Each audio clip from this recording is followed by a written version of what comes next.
বৈষম্যবিরোধী ছাত্র আন্দোলনে সারা ঢাকায় তৈরি হওয়া গণজোয়ারে প্রচণ্ড চাপের মুখে প্রধানমন্ত্রীর পদ থেকে পদত্যাগ করে নিরাপদ আশ্রয়স্থল হিসেবে ভারতে চলে গেছেন আওয়ামী লীগ সভাপতি শেখ হাসিনা। সেখান থেকে যুক্তরাজ্য যাওয়ার কথা রয়েছে তার।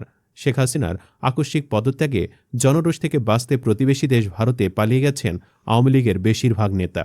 সম্প্রতি যে ভারত মুস্তাফিজকে আইপিএল খেলতে দেয়নি, সেই ভারতই কিনা শত শত আওয়ামী নেতাদের আশ্রয় দিয়ে রেখেছে। এই নিয়ে আপনাদের মতামত জানাতে পারেন কমেন্টে। জানা গেছে আওয়ামী লীগের ৮১ সদস্য বিশিষ্ট কেন্দ্র কমিটি রয়েছে। এর মধ্যে সভাপতি শেখ হাসিনা ও সাধারণ সম্পাদক ওবায়দুল কাদের ছাড়াও অনেক নেতাই দেশের বাহিরে অবস্থান করছেন। ওবায়দুল কাদেরের শারীরিক অবস্থা মোটেও ভালো নয়। ঠান্ডাজনিত জটিলতায় গলায় ব্যথা ও শ্বাসকষ্ট নিয়ে কলকাতার একটি হাসপাতালে ২ দিন চিকিৎসা নিয়ে বাসায় ফিরেছে ওবায়দুল কাদের। কলকাতার নিউটাউনের একটি হাসপাতালে ভর্তি হয়েছিলেন বলে তার দলের নেতা কর্মীরা জানান। বাংলাদেশের আদালত ও পুলিশের কাছে পলাতক এই আওয়ামী লীগ নেতার পরিবারের সঙ্গে যোগাযোগ থাকা যুবলীগের এক নেতা বলেন, বেশ কয়েকদিন ধরে ঠান্ডাজনিত কারণে গলায় ব্যথা ও শ্বাসকষ্টে ভুগছিলেন ওবায়দুল কাদের। পাশাপাশি দাঁতেও ব্যথা ছিল। এ কারণে ২ দিন আগে হাসপাতালে ভর্তি হয়েছিলেন। সুস্থ হয়ে ওঠায় বিকালে নিউটাউনের বাসায় আসেন। আওয়ামী লীগের যুগ্ম সাধারণ সম্পাদক আফম বাহাউদ্দিন নাসিম বলেন, ওবায়দুল কাদের কয়েকদিন ধরে অসুস্থ। আজকে শারীরিক অবস্থা অনেকটাই ভালো। তাছাড়া তিনি দীর্ঘদিন ধরেই বিভিন্ন শারীরিক সমস্যায় ভুগছেন, চিকিৎসা নিচ্ছেন। সরকার পতনের পর থেকে কাদের কলকাতায় রয়েছেন বলে দলের নেতাকর্মীরা বলছেন।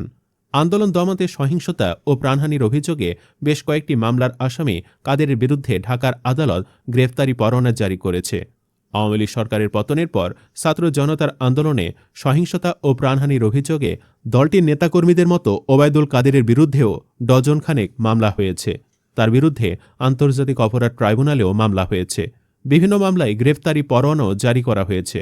সাবেক সড়ক ও সেতুমন্ত্রীর বিরুদ্ধে দুর্নীতি ও অনিয়মের বিষয়েও অনুসন্ধান শুরু করেছে দুদক। কলকাতায় থাকাকালে মাস কয়েক আগে থেকে তার শারীরিক অবস্থা কিছুটা দুর্বল বলে জানিয়েছেন দলের নেতাকর্মীরা। ৭৬ বছর বয়সী আওয়ামী লীগের সাধারণ সম্পাদক দীর্ঘদিন থেকে হৃদরোগেও ভুগছেন। ২০১৯ সালের মার্চে শ্বাসকষ্ট নিয়ে হাসপাতালে ভর্তি হলে তার হৃৎপিণ্ডের রক্তনালীতে ৩টি ব্লক ধরা পড়ে। এর মধ্যে একটি ব্লক স্টেন্টিংয়ের মাধ্যমে অপসারণ করা হলে তার অবস্থার কিছুটা উন্নতি হয়, পরে আবার অবনতির দিকে যায়। ওই সময় ভারতের খ্যাতনামা কার্ডিয়াক সার্জন দেবী প্রসাদ শেঠি ঢাকায় এসে কাদেরকে দেখে যান। তার চিকিৎসার ব্যবস্থা নিয়ে সন্তোষ প্রকাশ করেন। পরে তাকে সিঙ্গাপুরে নেওয়া হয়। সেখানে প্রায় ৪ মাস চিকিৎসার পর সুস্থ হয়ে দেশে ফেরেন তিনি। হঠাৎ অসুস্থতার কারণে আওয়ামী লীগের সাধারণ সম্পাদক ৪ জানুয়ারির সন্ধ্যায় বাংলাদেশে নিষিদ্ধ ঘোষিত ছাত্রলীগের প্রতিষ্ঠা বার্ষিকীর ভার্চুয়াল অনুষ্ঠানেও যুক্ত হতে পারেননি। ওই অনুষ্ঠানে ছাত্রলীগের সাধারণ সম্পাদক শেখ ওয়ালি আসিফ ইনান বলেন, আওয়ামী লীগ সাধারণ সম্পাদক ওবায়দুল কাদের গলা ব্যথা ও দাঁত ব্যথার কারণে কিছুটা অসুস্থ, তাই তিনি আমাদের আজকের ভার্চুয়াল অনুষ্ঠানে যোগ দিতে পারছেন না। কাদের ছাড়াও আওয়ামী লীগের সভাপতি মণ্ডলীর সদস্য ও গোপালগঞ্জ ২ আসনের এমপি শেখ ফজলুল করিম সেলিম দেশ ছেড়ে চলে গেছেন। তবে তিনি কোন দেশে গেছেন কেউ বলতে পারছে না। এছাড়া বস্ত্র ও পাটমন্ত্রী জাহাঙ্গীর কবির নানক, মৎস্য ও প্রাণী সম্পদ মন্ত্রী আব্দুর রহমান, সভাপতি মণ্ডলীর সদস্য কাজী জাফরুল্লাহ, সাবেক কৃষিমন্ত্রী ড মোহাম্মদ আব্দুর রাজ্জাক, মাদারীপুরের এমপি শাহজাহান খান, চাঁদপুরের এমপি মোফাজ্জল হোসেন চৌধুরী মায়া দেশ ছেড়ে পালিয়ে গেছেন।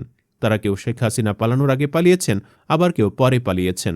সবাই পাশের দেশ ভারতের ত্রিপুরা, আগরতলা, আসাম ও মেঘালয় রাজ্যে অবস্থান নিতে পারেন বলে একাধিক সূত্র জানিয়েছেন।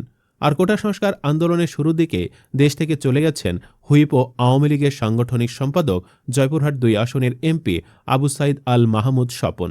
তবে আওয়ামী লীগের অন্য সাংগঠনিক সম্পাদকদের কোনো খোঁজ মিলছে না। যুগ্ম সাধারণ সম্পাদক কুষ্টিয়ার এমপি মাহবুবুল আলম হানিফ ও কৃষিবিদ আফহমা বাহাউদ্দিন নাসিম। একেবারে শেষ সময় পর্যন্ত ক্ষমতা ধরে রাখতে চেয়েছিলেন শেখ হাসিনা, কিন্তু মার্চ টু ঢাকা কর্মসূচিতে ঢাকায় লাখ লাখ মানুষের ঢল এবং গণভবন ঘেরাওয়ের ভয়ে শেষমেশ ক্ষমতা ছাড়তে বাধ্য হন হাসিনা। দেশ ছাড়ার আগে তিনি একটি ভিডিও বার্তা দিতে চেয়েছিলেন, তবে সময়ের স্বল্পতার কারণে তিনি সেই সুযোগও পাননি। এরপর সামরিক হেলিকপ্টারে চড়ে ছোট বোন শেখ রেহানাকে সঙ্গে নিয়ে দেশ ছাড়েন শেখ হাসিনা। সেখানে হাসিনা নানান অডিও বার্তা দিলেও এখন অবধি কোনো ভিডিও বার্তায় সামনে আসেনি।